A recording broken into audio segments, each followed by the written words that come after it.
La Bible dit ceci dans Matthieu 8, 23-27, il monta dans la barque, et ses disciples le suivirent. Et voici, il s'éleva sur la mer une grande tempête, que la barque était couverte par les flots. Et lui, il dormait.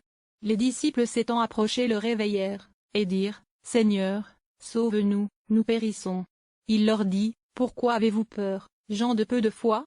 Alors il se leva, menaça les vents et la mer, et il y eut un grand calme. Ces hommes furent saisis d'étonnement. Quel est celui-ci, disaient-ils, à qui obéissent même les vents et la mer? Bien-aimés, pourquoi avez-vous peur? N'avez-vous pas Jésus? Ou alors, n'avez-vous pas fait de Jésus-Christ votre Seigneur et Sauveur personnel? Auquel cas, vous avez raison d'avoir peur, mais, dans sa grande bonté, Dieu vous donne encore la possibilité de revenir à lui. Beaucoup de pays occidentaux, à cause de leur haute technologie, avaient tourné le dos à Dieu. Mais, que voit-on dans les réseaux sociaux? Ils se mettent à genoux et supplient Dieu de leur venir en aide.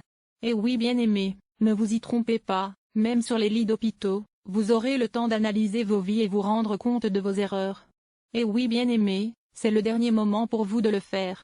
Beaucoup pensaient avoir réussi leur vie. Ils avaient eu de grands diplômes. Ils avaient même eu de bons postes.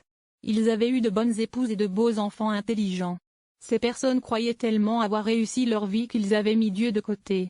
Les voilà maintenant couchés sur les lits d'hôpitaux, sans famille et sans personne avec qui parler. Se posant la question de savoir s'ils vont survivre à cette pandémie. Ils pourront même mourir seuls. Certains croient que c'est dans les pays modernes qu'ils seront bien soignés puisque la technologie y est bien avancée. Ne sachant pas que cette haute technologie n'est que vanité pour coronavirus. Et oui, bien-aimés, encore une fois, mettez-vous en tête que tout est spirituel sur cette terre. Je vais vous expliquer comment les choses se passent de nos jours lorsque vous allez chercher du travail. Très souvent, on va vous demander qui est la personne qui vous envoie? Ou alors, qui est votre parrain? Si vous n'avez personne, votre demande ne sera pas acceptée. C'est aussi ce qui se passe maintenant face à cette maladie. Qui est votre parrain? Dieu ou le diable? Sachez que Dieu a créé le monde et ce qu'il renferme. Il nous a créés, nous les humains, le 6e jour, mais nous ne sommes pas tous ses enfants. Savez-vous que cette pandémie qui touche le monde entier est d'ordre spirituel? Et que, si vous n'avez pas Jésus-Christ dans vos vies, vous aurez forcément le diable? Eh oui, il n'y a pas une autre alternative. Maintenant, vous pouvez bien comprendre que le ministère du diable est de voler, d'égorger, de détruire, donc de tuer. Vous savez tous, pour ceux qui ont l'habitude de lire mes écrits, que le monde entier est sous la domination du malin. Et vous vous étonnez que le diable utilise des esprits méchants pour tuer et voler la paix de ceux qui n'ont pas Jésus?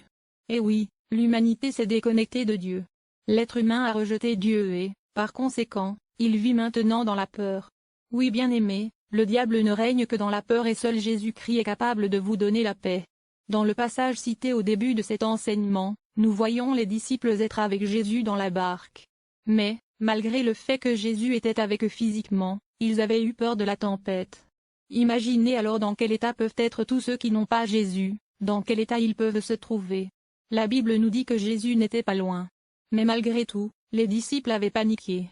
Ceux qui ont fait de Jésus-Christ leur Seigneur et Sauveur pour beaucoup, paniquent aussi en ce moment. Mais Jésus vous demande pourquoi avez-vous peur? Êtes-vous aussi des personnes de peu de foi? Coronavirus est une tempête mais Dieu est au contrôle de tout ce qui concerne ses enfants. Il tient le monde entier dans sa main. Pierre a marché sur l'eau mais, voyant que le vent était fort, il eut peur. Matthieu 14, 29-30. Nous devons savoir que Dieu ne nous empêche pas d'avoir des difficultés car, elle nous forge et nous ramène à lui. Mais, force nous est de constater que les gens ont rejeté Dieu. Même Israël a rejeté Dieu. Et oui, ce peuple qui a été conçu et créé par lui-même en passant par Abraham lui a tourné le dos. Mais, non content d'avoir jeté Jésus-Christ, nous voyons de nos jours en Israël, des juifs satanistes qui narguent même Jésus officiellement. Il existe de plus en plus de juifs homosexuels d'ailleurs, on y a autorisé les manifestations de la Gay Pride en Israël. Comprenez-moi bien, je ne suis pas en train de généraliser, loin de là bien-aimé, je ne fais qu'un constat. Et oui, ce peuple pour lequel Dieu a déployé toute sa puissance, avait commencé depuis l'Ancien Testament à se tourner vers d'autres dieux et continue à le faire aujourd'hui. Bien entendu, il existe aussi des juifs chrétiens. Au moins, Jésus n'est pas venu sur terre pour rien. N'en parlons pas de l'Église, celle pour qui Jésus est venu sur la terre, celle pour qui Jésus a souffert, on n'y voit en majorité que des démonstrations de puissance. Et oui, Beaucoup de super pasteurs se sont lancés dans la délivrance et ont créé leur propre Saint-Esprit qu'ils manipulent à leur guise. C'est un fait indéniable que ce business rapporte et remplit les églises. Alors, c'est à qui aura la plus grande église et c'est à qui voyagera le plus haut alors, c'est à qui sera le plus connu dans la planète. Bien-aimés, certains chrétiens avaient prédit la fin de ces faux pasteurs planétaires et le moment est venu pour cela. Ils ont passé leur temps à faire tomber les fidèles ou à vendre de l'eau, de l'huile et tous les autres gadgets. Maintenant à l'heure où le monde entier a besoin de leur superpuissance, où sont-ils? Eh oui bien-aimés, nous avons besoin qu'ils nous donnent une huile puissante qui va nous guérir du coronavirus. Nous avons besoin que ces fameux pasteurs bougent encore leurs pieds pour qu'au lieu que les fidèles tombent selon le sens que prendra leur jambe, que ce soit le coronavirus qui tombe au loin. Nous avons besoin qu'au lieu des témoignages dans le style « j'ai utilisé l'eau de papa un tel et elle m'a sorti de telle ou telle situation », qu'il y ait des témoignages concernant l'eau qui a guéri du coronavirus. Et oui, nous avons besoin que ces super apôtres pour qui le diable n'a aucun secret, délivrent le monde du coronavirus qui est un outil du diable pour tuer l'humanité. Bien-aimés, le monde va mal. Un jour, Dieu m'avait parlé avec tristesse. Il m'avait ouvert les yeux par rapport à toutes les dérives par lesquelles passent ces soi-disant enfants de nos jours, j'ai été triste pour lui. Dieu m'avait montré comment ces soi-disant serviteurs prophétisent pour leur plaisir et pour faire plaisir, ce que Dieu ne leur a pas dit. Dans les églises, les gens chantent pour eux-mêmes et non pour Dieu et c'est à qui sera le plus vu dans la chorale. Les évangélistes, charismatiques, bref, les églises de réveil sont de plus en plus cupides. Ils ne cherchent qu'à s'enrichir au détriment du peuple de Dieu. Les prophètes passent leur temps à promettre de faux mariages et beaucoup d'autres choses de façon charnelle aux fidèles. Les hommes de Dieu n'ont pas craint de transformer les enfants de Dieu en esclaves sexuels ou en esclaves financiers et ont fait plusieurs autres abus. Et oui, les messages ont très souvent été truqués, ils ont utilisé des stratégies humaines pour parler de Dieu. Ils ont volé ce qui n'était pas à eux. Il y eut beaucoup d'hypocrisie et d'idolâtrie dans les églises. Les orthodoxes, les catholiques, les protestants, les non-charismatiques ont pactisé avec le diable et se sont associés au péché du monde. Ils ont célébré des mariages hors nature dans des lieux censés être saints. Certains hommes de Dieu ont transformé leurs bureaux et églises en cavernes d'orgies et de prostitution. Certaines églises ont reçu des libations. Les hommes de Dieu sont devenus idolâtres au point d'enseigner l'occultisme et tout ce qui est satanique dans les églises et le nom de Dieu a été insulté. Les enfants de Dieu, travaillant dans des radios chrétiennes, ont transformé ces lieux en business pur et simple où l'on utilise tout simplement le nom de Dieu pour s'enrichir. Je ne suis pas en train de dire que ceux qui choisissent cette voie ne doivent pas couvrir les frais de fonctionnement de leurs entreprises, non. Mais de là à croire qu'ils vont s'enrichir en exploitant le nom de Dieu, je ne suis pas d'accord. Juste pour vous dire que c'est la bénédiction de l'Éternel qui enrichit et il ne la fait suivre d'aucun chagrin. Prove 10, 22. C'est un fait mais, ne l'aidez pas dans son œuvre. Que ce soit pour les télévisions chrétiennes, les églises ou pour les écoles bibliques, le but initial d'enseigner la parole de Dieu a été remplacé par la recherche de l'argent. La parole de Dieu a été remplacée par l'évangile de prospérité et vous vous étonnez que Dieu laisse ce genre de fléau nous frapper. Le nom de Dieu est devenu une affaire hautement lucrative de nos jours que chacun veut sa part du gâteau. On ne cherche plus Dieu pour lui-même mais, pour ce qu'il va nous donner. Tous ceux qui sont à la recherche de la notoriété et de la gloire de ce monde n'ont qu'à se servir du nom de Dieu. Et oui, l'Église, telle que Jésus la voulait, n'existe plus ou presque plus. La majeure partie de ce que nous voyons aujourd'hui, c'est la religion. Le monde, de façon générale, s'est façonné un Dieu à son image, exactement comme dans le livre d'Exode 32, 1. Il est vrai que certains serviteurs, comme Aaron, n'ont fait que succomber à la pression du peuple. Mais, cela n'excuse en rien leur comportement. Nous sommes censés avoir un patron et ne recevoir d'instructions que de lui. Et oui bien-aimés, le monde a cherché une autre source de spiritualité qui satisfait à son ego. Sachez que le 6e jour, jour de la création de l'homme, a été aussi le jour de la création de l'animalité. Mais, la différence entre l'homme et l'animal se situe tout simplement sur le fait que l'homme a besoin de la connexion avec Dieu alors que l'animal n'en a pas besoin. Au commencement, Dieu a créé l'homme à son image mais de nos jours, avec la religion, comme je viens de vous le dire, c'est l'homme qui crée Dieu à son image. Nous savons tout que le serpent avait pris le soin de supprimer la partie éternelle de Dieu en s'adressant à la femme. À cause de cette amputation, l'homme ne pourra plus trouver Dieu dans sa totalité. Il ne verra plus que la création à un tel point que l'homme déconnecté adorera la créature au lieu du Créateur. Et oui, toute religion, même le christianisme, a la capacité de créer un Dieu à sa propre valeur.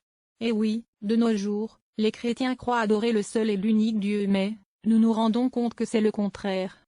Dans le livre de la Genèse, nous allons voir le projet de Dieu, mais dans le même livre de la Genèse, nous allons aussi voir le projet de l'homme. L'humanité sera en train de se perdre dans une confusion totale qui va amener Dieu à tout détruire par le déluge. Comment se forme une religion? Général 11, 1. Une ville, une tour, un nom. Une ville est un lieu de rassemblement où tout le monde est soumis à une loi qui leur est semblable et tout le monde va dans la même direction. Une tour est l'endroit le plus élevé où ces personnes pourront avoir une connexion avec le ciel. Un nom est une identité ou une dénomination commune. En définitive, la religion est un endroit où les gens se rassemblent avec dans leur cœur la possibilité de s'élever jusqu'au ciel tout en ayant pris le soin de se donner un nom. Nous voyons d'ailleurs se pratiquer dans plusieurs églises que nous connaissons, des rites religieux censés nous élever vers le ciel. Le catholicisme a construit un système religieux tellement élaboré et bien structuré qui amène les gens à croire qu'ils touchent le ciel alors que dans ce système, nous trouvons une idolâtrie qui ne dit pas son nom. Les évangélistes ou pentecôtistes, pour beaucoup, sont devenus eux-mêmes des dieux. C'est le côté star ou show business qui prime. Jésus a demandé de faire des disciples mais de nos jours, les hommes se font des noms, ils font des dénominations et c'est à qui sera un super pasteur avec une église bondée. Mais sachez bien aimés que Jésus n'est pas mort pour cela. Nous assistons impuissants aux guerres de religion et aux guerres de noms. Le judaïsme à la base n'était pas une religion mais une relation avec Dieu. Chose qui n'est plus le cas aujourd'hui. Dieu avait interdit à l'homme de manger l'arbre de la connaissance du bien et du mal parce qu'il savait que ce dernier n'allait jamais réussir à discerner et à contrôler le bien et le mal. Et oui bien-aimé, chacun a sa conception du bien et du mal. Le bien chez toi peut être le mal chez l'autre. Les gens de nos jours élevent la religion et le pasteur ou prêtre au point où ils nous cachent la face de Dieu. Bien-aimé, plus il y a des divisions dans l'Église, plus le diable y évolue en étant à l'aise. Mais, plus le diable règne, plus tout va mal. Nous n'avons plus de conversation avec Dieu. C'est l'esprit du serpent qui manipule la religion de nos jours au point où les églises sont devenues des supermarchés dans lesquels le blé et l'ivraie évoluent ensemble et on y vend des biens et des services. Bien-aimés, sachez que la cupidité est un signe important de la fin des temps. Il existe beaucoup plus de faux que de vrais pasteurs de nos jours. Pour ajouter à toutes les remarques énumérées ci-dessus, je dirais encore que ces faux serviteurs servent Dieu en trompant leurs épouses. Sous un prétexte de faux miracles, ils pillent les poches des gens. Ils mènent une vie de luxe, ils divorcent et se remarient sans état d'âme. Ils ont pour Dieu leur ventre. Mais où est-ce que cela mène l'humanité? Nulle part. C'est Dieu qui commande et ce sera toujours ainsi. Les dirigeants de la Terre ont sûrement contribué à cette pandémie, ils ont sûrement des antidotes mais, n'empêche que tout le monde sait maintenant que, face à la mort, nous sommes tous égaux. Les rues sont vides, les compagnies aériennes de prestige ferment et les avions sont cloués au sol. Les usines sont fermées. Tout ce qui faisait la fierté des pays est au point mort. On ne parle plus des bombes atomiques. Les présidents ne bombent plus leur torse, par contre, ils sont de plus en plus humbles et presque humains en parlant de cette pandémie. Dès qu'ils ouvrent la bouche, c'est pour parler du nombre de morts. Les écoles sont fermées tant et si bien que l'on ne pense plus ni au diplôme, ni à plus tard. Le football qui faisait la fierté et qui enrichissait une multitude de pays, ce business pour lequel on brandissait à chaque fois un nouveau logo satanique, est stoppé. Le satanisme des logos que l'on brandissait avec fierté n'est plus d'actualité. La musique et ses stars qui là encore, tous ceux qui veulent la gloire de ce monde doivent premièrement faire allégeance au diable et stopper. La peur et la panique sont de rigueur et on ne compte plus les morts. Ne voyez-vous pas la limite avec le diable?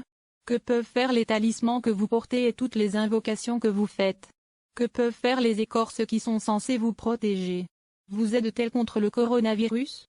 Avez-vous vu des foules élever des prières au diable par ce temps où on ne compte plus les morts? Par contre, ne voyez-vous pas les personnes habitant même les pays développés, s'humilier et élever des prières à Dieu? Ne pouvons-nous pas faire une pause et analyser nos vies? Nous savons que le diable est le prince de l'air et que c'est lui qui est à l'origine de la maladie et de la mort. La terre entière est en mode panique et tous les pays auront du mal à se relever économiquement parlant. Et ce n'est qu'un virus qui détruit l'humanité alors que les hommes qui se croyaient très puissants avaient fabriqué des bombes atomiques, ce qui leur permettait de se croire les plus forts.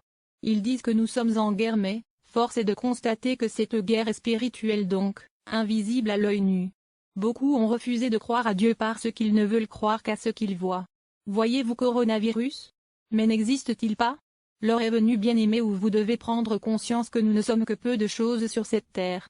Nous vivons aujourd'hui mais demain, Qui sait ce qui va se passer? Aussi sûr que personne ne voit ce virus, pourtant il existe. De la même manière, personne ne voit l'éternité mais elle existe. Et oui, la mort n'est pas la fin de tout. En fait, quelle que soit la durée de notre vie sur Terre, elle sera toujours très petite par rapport à l'éternité. Bien-aimés, sachez que Dieu a prévu ce qui se passe aujourd'hui dans ce monde, c'est la raison pour laquelle il avait prévu la solution qui est le sang de Jésus.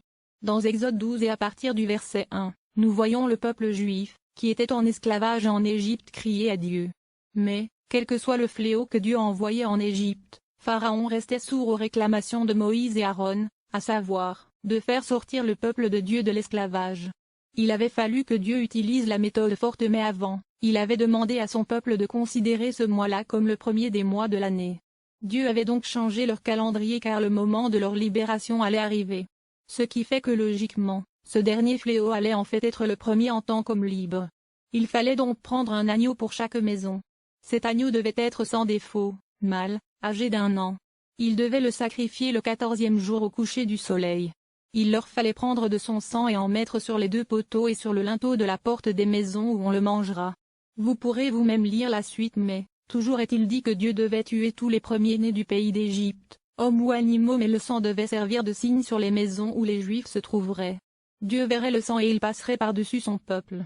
La Bible nous dit qu'il y eut de grands cris en Égypte car, il n'y avait pas une seule maison où il n'y eut pas de mort. Bien-aimés, sachez que cet agneau préfigurait Jésus qui allait venir verser son sang pour nous sauver.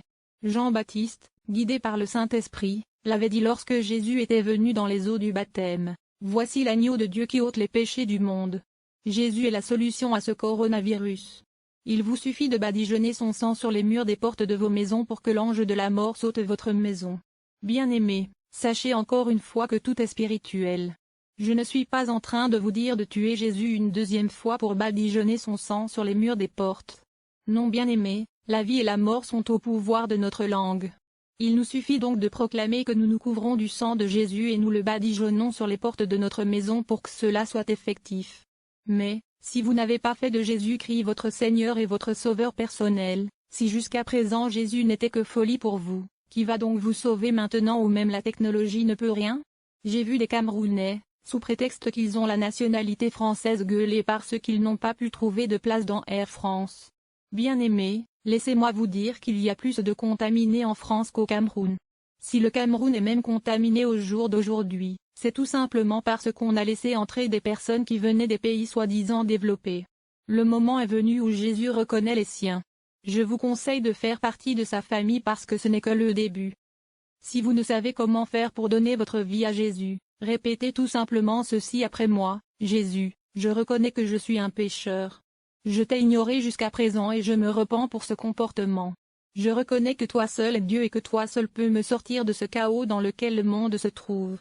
Je sais, à cause de ta grande miséricorde, que tu m'as pardonné et, dès cet instant précis, je proclame haut et fort que je t'accepte, toi Jésus-Christ, comme mon Seigneur et Sauveur personnel.